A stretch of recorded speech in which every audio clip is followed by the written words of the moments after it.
Hello and again welcome to my YouTube channel Danish career counselling. I am doctor Mohammad Danish और आज मैं बात करूंगा यूपी पीजीटी कट ऑफ के बारे में।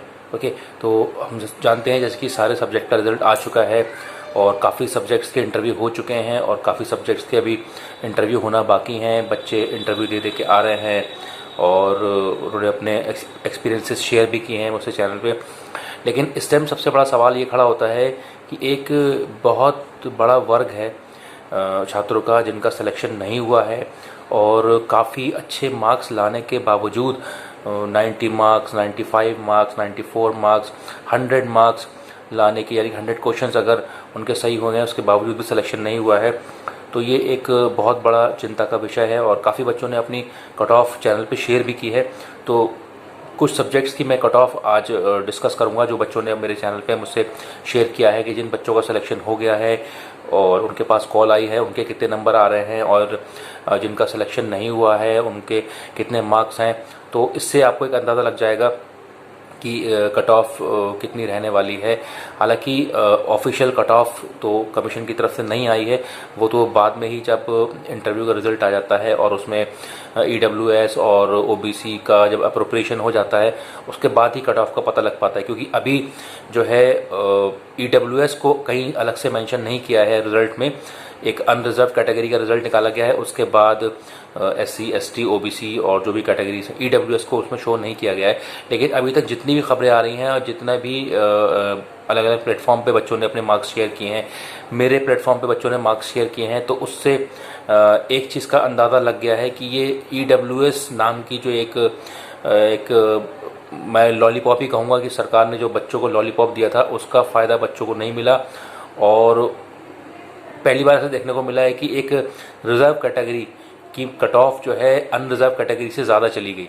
ठीक है, ये एक अपने आप में एक नई चीज़ देखने को मिली कि बहुत सारे सब्जेक्ट्स में ईडब्ल्यूएस और ओबीसी की कट ऑफ जो है वो अनरिजर्व से ज़्यादा गई है और ये प्रूवन है, ये बच्चों ने बताया है जिनका सिलेक्शन हुआ है और जिनके पास कॉल आई है और जिनके पास कॉल नहीं आई है। तो उससे एक अंदाज़ा ये लग गया है कि ईडब्ल्यूएस और ओबीसी की कट ऑफ जो है ज़्यादा गई है, अनरिजर्व की कट ऑफ कम गई है।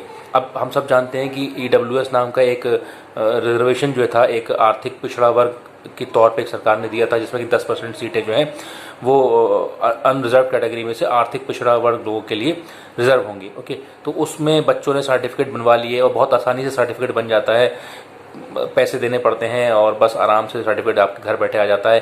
कोई भी आपका ये आके चेक नहीं करता है कि आपका स्टेटस क्या है, आपका घर 100 गज का है या नहीं है, या आपकी आर्थिक आय 8 लाख की है या नहीं है, बस आसानी से सर्टिफिकेट बन जाता है। तो वही वाली बात है, जब एक चीज़ आसानी से बन जाती है तो एक भीड़ इकट्ठी हो जाती है। हर किसी ने ईडब्ल्यूएस बनवा रखा है और इससे क्या हुआ है कि इसने मेरिट पे बहुत बड़ा इम्पैक्ट डाला है। और सबसे मज़े की बात यह है कि ये सर्टिफिकेट जो है ये एक सेशन के लिए वैलिड होता है, यानी कि ये एक बहुत बड़ा कमाई का जरिया बन गया है। मतलब बच्चों को रोज़गार देने की बजाय और उल्टा उनसे पैसे ऐंठने के तरीके बना लिए हैं कि हाँ, हर साल बच्चे जो ईडब्ल्यूएस बनवाएंगे और इसी उम्मीद से बैठे रहेंगे कि शायद हमारा ईडब्ल्यूएस कैटेगरी में सिलेक्शन हो जाए। और उल्टा हो गया कि सिलेक्शन ना होने की बजाय और ना हुआ उनका सिलेक्शन। इससे बेहतर था तो अनरिजर्व कैटेगरी में अप्लाई करते तो शायद सिलेक्शन हो जाता। ओके, तो ये बहुत सारी चीज़ें देखने को मिली। तो अगर मैं कट ऑफ की बात करूँ तो बहुत जल्दी मैं कुछ सब्जेक्ट की कट ऑफ बताऊँगा। जैसे कि केमिस्ट्री की जो रिस्पॉन्सेज आ रहे हैं उस केमिस्ट्री के रिस्पॉन्सेज से ये पता चल रहा है कि 85+ में सिलेक्शन हुआ है, यानी कि किसी के 86 हैं तो उसके पास जो है कॉल आई है, उसका सिलेक्शन हुआ है केमिस्ट्री की केस में। अगर हम बात करते हैं मैथ्स के केस में तो मैथ्स के केस में 1991 पे बच्चों ने रिस्पांस दिया है कि उनको कॉल आई है और उनका सिलेक्शन हुआ है। और बात करते हैं हम इंग्लिश की तो इंग्लिश में 83+ पे जो है बच्चों के पास कॉल आई है, उन्होंने रिस्पॉन्सेज दिए कि हाँ हमें इंटरव्यू की कॉल आई है। और अगर हम बात करते हैं होम साइंस की तो होम साइंस में सीटें कम थी तो 96 के आसपास इसमें जो है कॉल आई है बच्चों को। और अगर हम संस्कृत की बात करें तो संस्कृत में काफ़ी कट ऑफ हाई गई है, 103 के आसपास बच्चे बता रहे हैं। ओके, ये अनरिजर्व की मैं आपको बता रहा हूँ। और इसके अलावा अगर मैं अर्थशास्त्र की बात करूँ, इकोनॉमिक्स की, तो इकोनॉमिक्स में कई बच्चों ने मुझे कमेंट किया, मुझे फ़ोन करके बताया और मुझे कमेंट बॉक्स में मैसेज भी किया कि 96 वाले बच्चे जो थे उनका सिलेक्शन हुआ है। और कई बच्चों ने ये बताया कि उनका ईडब्ल्यूएस था, ईडब्ल्यूएस में 100 था तो 100 में सिलेक्शन नहीं हुआ। तो बहुत बड़ा खेल हुआ है बच्चों के साथ कट ऑफ को लेके। तो बहुत ज़्यादा डिसअपॉइंटमेंट, एक निराशा बच्चों के अंदर है, और होना भी चाहिए। बच्चे जब तैयारी करते हैं तो आप खुद ही देख लीजिए कि एक 125 नंबर के क्वेश्चन में अगर कोई बच्चा 90 या 95 करके आ रहा है और उसके बाद सिलेक्शन नहीं हो रहा है, तो आप खुद समझ लीजिए 90 और 95 एक अच्छा परसेंटेज होता है। 72 to 75% के आसपास अगर आप ठीक कर रहे हैं, उसके बावजूद भी आपका सिलेक्शन नहीं हो रहा है, तो कहीं ना कहीं बहुत बड़ा झोल झाल है। और रही बात, अगर मैं इस पेपर को लेके एक आयोग के रवैये को देखूं, तो मुझे बड़ा ही अफसोस के साथ कहना पड़ रहा है कि अगर मैं सिर्फ अर्थशास्त्र को एक एग्जाम्पल लेके बात करूं, मैं सारे सब्जेक्ट की बात नहीं कर रहा, हो सकता है और सब्जेक्ट्स में भी यही स्थिति हो।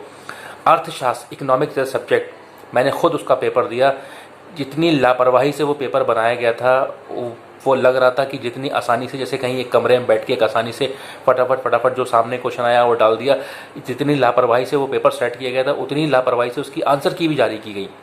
और आंसर की पहली बार जब जारी की गई तो काफ़ी सवालों के आंसर उसमें गलत थे, और उसके बाद जब संशोधन होकर जो आंसर की आई हैं, उसमें सही करने के बजाय जो क्वेश्चन के आंसर उन्हें सही देने थे वो तो नहीं करे, जो और ऑलरेडी सही आंसर थे उनको भी गलत करार दे दिया गया, जो कि जिंदा आंसर हैं, बिल्कुल जीते जाते आंसर हैं। किसी भी बेसिक किताब में भी उठा लेंगे तो आपको वो आंसर मिलेंगे। तो मुझे समझ में नहीं आता है कि कहाँ से पेपर बना रहे हैं, किन लोगों के हाथ में पेपर बनाने के दिया जा रहा है। इतनी गैर जिम्मेदाराना तरीके से जो मतलब इर्रेस्पॉन्सिबल वे में पेपर बनाया जा रहा है, फिर उसकी आंसर की निकाली जा रही है और उस तरीके से सिलेक्शन हो रहे हैं कि एक कम नंबर वाले का सिलेक्शन हो रहा है, एक ज़्यादा नंबर वाले का सिलेक्शन नहीं हो रहा है।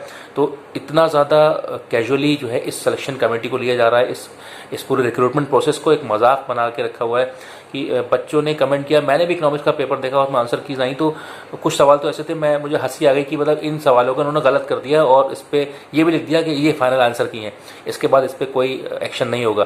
तो ठीक है, आपके हाथ में पावर है, आपके पास सब कुछ है, आप तो जो चाहे कर सकते हैं। आप सूरज को पश्चिम में उगा दिए या जो है कुछ भी कर लीजिए, है ना, पूरब को पश्चिम बोल दिए, पश्चिम को पूरब बोल दिए, तो वो तो एक अलग चीज़ है। बट जो चीज़ गलत है वो गलत है। आप कि चलिए ठीक है, एक बच्चा अगर इसमें सेलेक्ट नहीं हो रहा तो वो कहीं और सेलेक्ट होगा, वो एक अलग चीज़ है।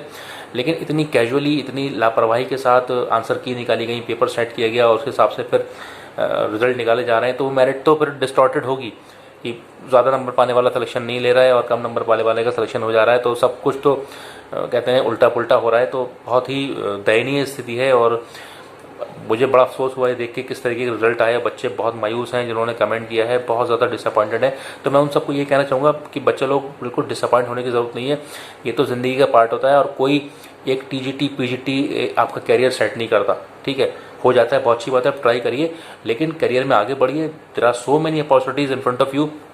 जीआईसी, जैसे जीआईसी का एग्ज़ाम दिया, उसके अलावा आपके पास हायर एजुकेशन में जाने का आपके पास चांसेस हैं, और भी बहुत सारे कॉम्पिटिशन्स होते हैं, उसको देते रहिए। आप निराश मत होइए, अपनी नॉलेज पे भरोसा रखिए और इन सब चक्करों में मत पड़िए कि भाई क्या होगा कैसे होगा। ठीक है, वो सरकारी काम तो आपको पता ही है कैसे होते हैं कि कुछ सही होता है कुछ गलत होता है, उसमें आप जो है अपना करियर ख़राब नहीं कर सकते, अपनी लाइफ को वेस्ट नहीं कर सकते कि हम कट ऑफ के चक्कर में पड़े रहें।